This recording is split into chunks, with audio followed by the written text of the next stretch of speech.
Yeah, magandang araw mga ka-DIY. Ito na pala yung in-unbox ko nung nakaraan. Ito na sila mga ka-DIY.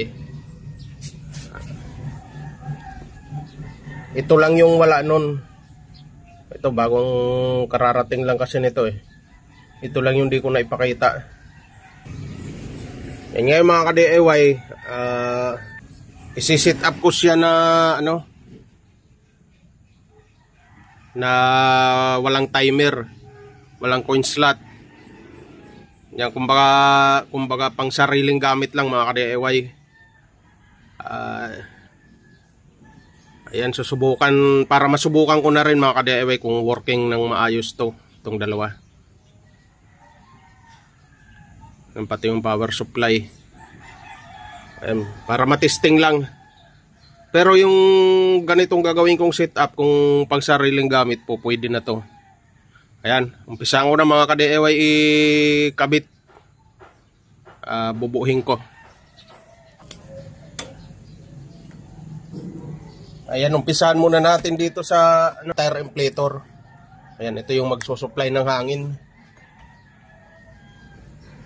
Ayan, madalian lang to mga ka-DIY, di muna ako gagamit ng mga clip. Di pa naman fix to. Ayan. Tapos itong non-return valve. Ayan mga ka-DIY, 1/4. Tapos may arrow yan. Yung buga kasi ng hangin nito pag ganon, kaya yung arrow papunta din doon kung saan yung direksyon ng buga. Pwede rin naman walang itong non-return valve, gagana pa rin yan. Ang gamit lang nito, ang purpose niya talaga para hindi pasukin ng tubig yung tire inflator. Ayan. Tapos galing dito,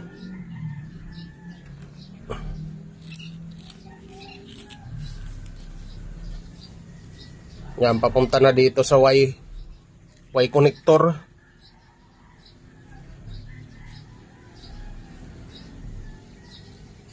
Yan, medyo maluwag dito.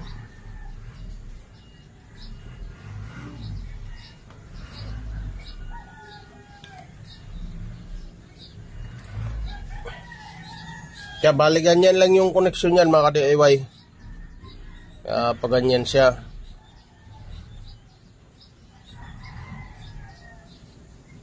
Tapos yung kabilang side nito, dito papasok yung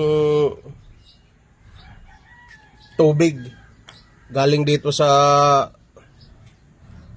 diaphragm pump natin mga ka-DIY. Ayan. Ayan, mayroon na tayo. Ito galing sa maluwag dito, galing sa tire inflator. Tapos papunta dito. Ngayon ito lalagyan natin ng hose. Galing naman dito. Yan mga ka-DIY, may arrow din to, yung buga niya. Yan, may buga rin yan. Yan, makikita kung saan papunta yung buga, papunta dun. Papunta dito. Kaya dito tayo maglalagay ng hose. Dito tayo maglalagay ng hose na papunta naman dito para magsalubong yung tubig at saka hangin dito.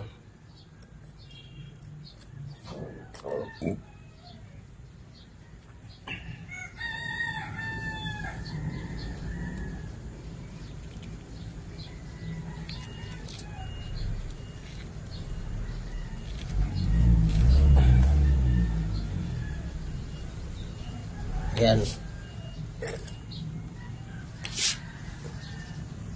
Galing dito, output,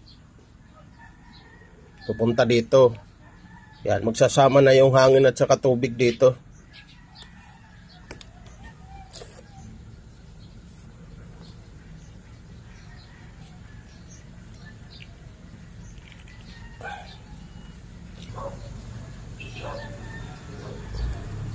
Ayan na siya mga ka-DIY. Tapos ito naman yung suction niya, yung higop. Yan, lalagyan din natin ng hose. Yan yung ihigop ng tubig.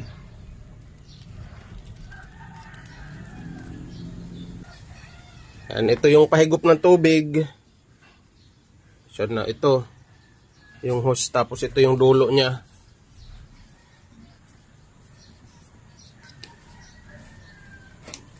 Ito mga ka-DIY, pwede rin lagyan to o pwede rin hindi. Pero mas maganda, mayroon ding non-return valve.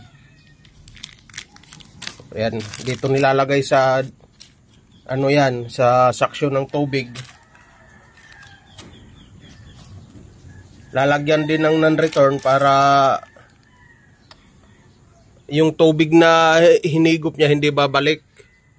Para pag andar, halimbawa, pag ginamit mo mayroong kaagad laman to, hindi lalabas. Hindi siya babalik palabas. Kaya kailangan mayroon nito. Pero kung kalibil lang yung panggagalingan ng tubig na hinihigop niya, kalibil lang niya yung paglalagyan, kahit wala nito mga ka-DIY, hindi lalabas yung tubig niyan. Pero kung mas mababa, ayan, kailangan na ng non-return valve para yung tubig hindi babalik. Ako ganyan lagay. Hindi ko lang muna to ilalagay mga ka-DIY kasi titesting ko lang naman to. Ganyan. Tapos maglalagay uli ng hose dito para naman sa filter. Ayan, kung malinis naman yung tubig mo lagi, kailangan kahit wala ng filter. Ayan. Dugtong dyan. Kahit magkasunod lang yan sila. Kahit magkasunod lang. Yan lang naman yung gamit yan mga ka-DIY ngayon. Madalian lang kasi to. Ayan. Para maitesting ko kaagad. Ayan, makita nyo ito. Nilagyan ko lang muna ng cable tie. Maluwag. Maluwag dito para baka mahugot mamaya pag testing. Ito na yung buga. Pagsama ng hangin at saka yung tubig na may sabon, dito na yan. Dito na yung palabas.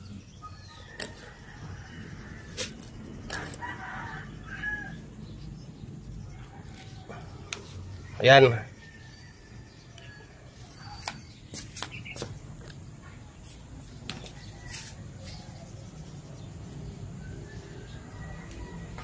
Yan lang yung connection, tire inflator. Ayan, papunta dito. Tapos itong water booster o diaphragm pump, papunta rin dyan. Magsasama sila hangin at saka tubig. Ayan. Kaya ito na yung labas, yung gitna. Ngayon magmi-mix muna ako dito.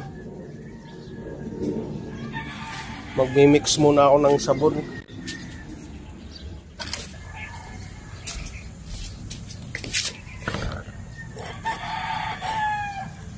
Ayan, yung bula ng foaming machine natin mga ka-DIY, nakadepende sa timpla ng sabon.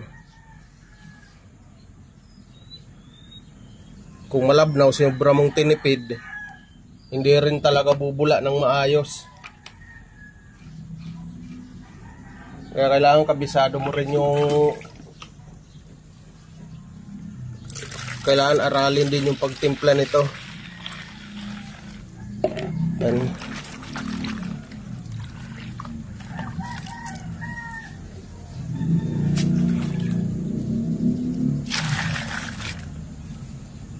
Kasi sa totoo lang yung sa akin doon sa karwas ko, tantsahan lang talaga mga DIY. Dahil isa lang naman yung brand ng sabon na ginagamit ko. Ayun, kabisado ko na yung daming ilalagay.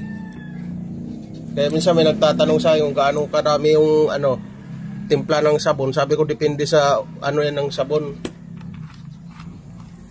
Depende sa klase ng sabon.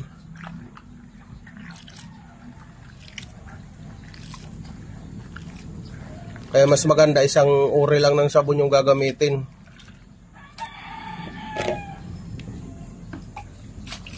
para kabisado mo na yung timpla, makakabisado mo yung timpla.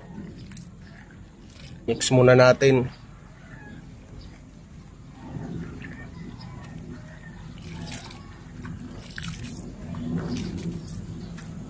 Ayan, ito yung higop. Ayan, ayan, papunta dun sa diaphragm pump. Yan yung water booster. Papunta dun, ito yun. Yan ang ilalagay natin.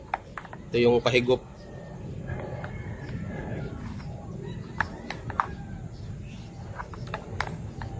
Tapos dito mga ka-DIY, ayan, kahit sagad yung hangin, okay. Tapos dito ka na magbabase sa, dito na tayo magtitimpla sa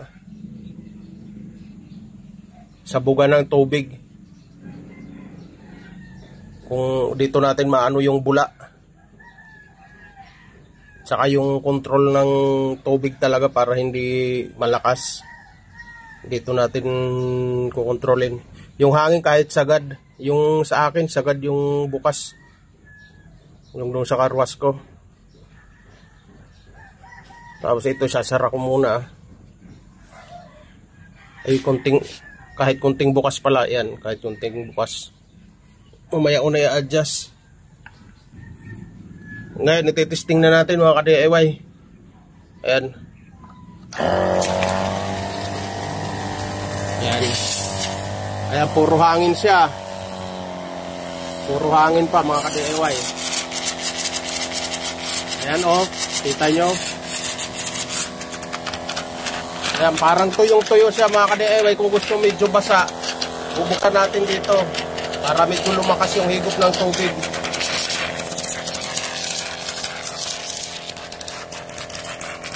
Ayan.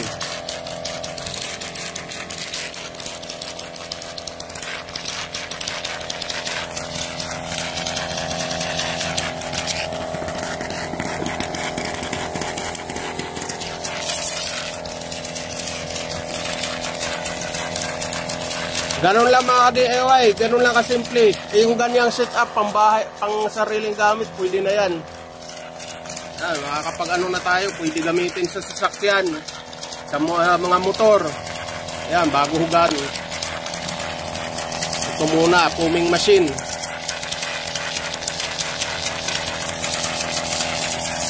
Ganyan yung bula niya. Yung gamit ko pala na sabon na yan mga ka-DIY, yan, ano lang yan, yung ako nang nagmi-mix, binibili ko rin online. Ayan, kita mo kung gaano kakapal yung bula niyan.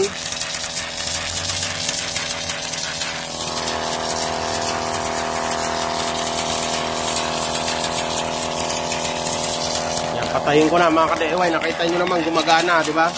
Ganun lang kasimple.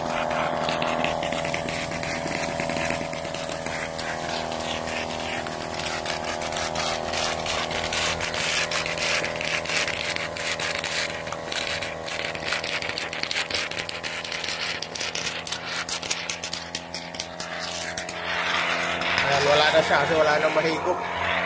Patayin ko na mga ka-DIY.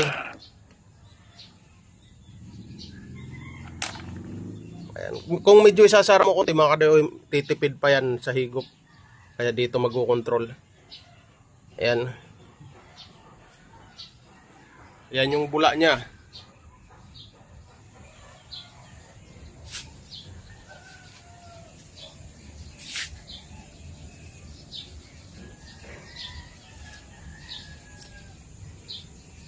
Yan, may tagas pa nga pala dito. Ayan. May kunting tagas pa kasi wala pang mga ano to. Wala pang lock dito. Yan, ito inipit ko lang ng cable tie.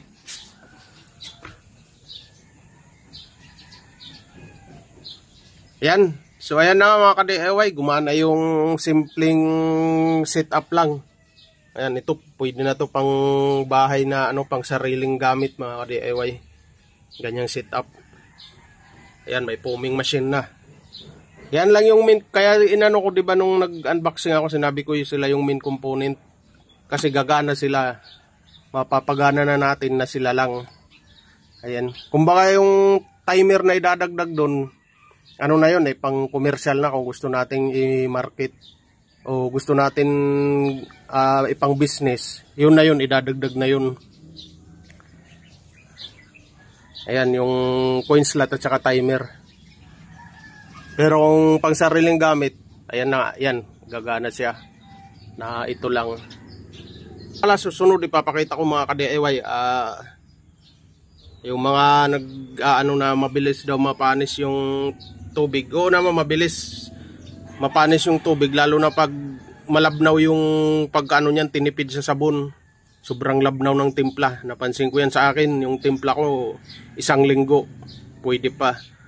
Napansin ko yan pag medyo malabnaw, araw lang, 2 araw, ano na, medyo may amoy na yung tubig. Pero kung medyo concentrated naman, hindi basta-basta babaho yung tubig. Pero meron na akong ipapakita sunod. Ito na, ano ko na. Sasabihin ko na lang dito pala. Ayan. Kung gusto nyo nakahiwalay yung mga nagtanong kasi sa akin, kung gustong nakahiwalay yung sabon sa tubig, ito lang din yung kailangan mga ka-DIY. Sunod papakita ko rin.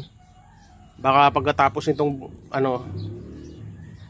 video, gagawin ko rin ng yun, kasunod na gagawin ko na lang ng hiwalay na video yun mga ka-DIY. Pero dito lang yung kinakabit sa ito, yung suction dito na side. Magdadagdag tayo ng yan, yung Y connector. Ayan, dito magdadagdag lang tayo. Ganyan yung niyan, magiging forma. Puputol dito. Ito na yung papasok. Tapos yung isang side papunta sa tubig, yung isang side papunta sa sabon. Ayan, gagawan ko rin ng yan mga ka-DIY. Gagawan ko ng video. Sa ngayon ito lang muna. Ayan. Ganyan lang muna na setup. Pang sariling gamit. Okay yan. Ayan, bumula naman siya. Ayan, tingnan yung bula, ang kapal. Ayan, okay na yan.